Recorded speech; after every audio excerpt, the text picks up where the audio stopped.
कबीला मुदर के कुछ लोग हुजूर की बारगाह में आए थे।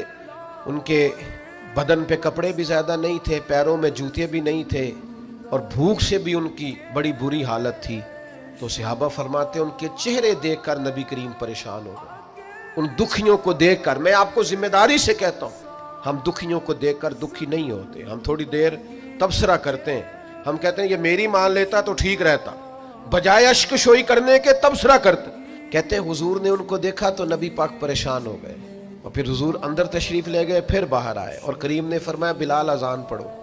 हजरत बिलाल ने अजान दी, नबी करीम ने जमात कराई, फिर हुजूर ने खुतबा दिया और फिर सहाबा की तवज्जो दिलाई कि अपने भाइयों की मदद करो। फिर कोई अशरफियों की थैली लाया, कोई खाना लाया, कोई कंबल लाया, कोई शहद लाया, कोई सिरका लाया।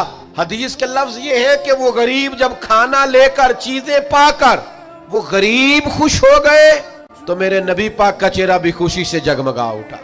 हुजूर भी राजी हो गए कि इन गरीबों का भला हो गया, इनके लिए आसानी होगी। भाई आप अश्कशोई करके खुश हो, दुखों का मदावा करके राजी हो।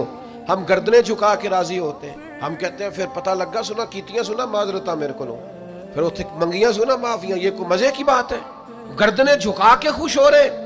हुजूर के सामने तो जब कुरैश मक्का ने फतेह मक्का के दिन गर्दनें झुका दी थी ना, उस दिन भी मेरे करीम ने फरमाया था जाओ तुमसे दूसरी बात ही कोई नहीं करनी, तुम्हारे जुल्मों का कोई सफा उलटना ही नहीं, जाओ मैंने तुम्हें माफ किया। मेरे अजीज दोस्तों, अपनी तबीयतों में गुंजाइश बनाइए, अपने रवैयों को ठंडा कीजिए, माफ़ करने की आदत बनाइए। ये जो बेसब्री है, ये जो उलझाव है, ये जो तबीयत की तलखी है, ये जो बदगुमानियाँ हैं, ये जो बिला वजह की लोगों के बारे में गलत राय है, इसको बदल दीजिए। अपनी सोचों को, अपने नजरियात को बावुजू कीजिए।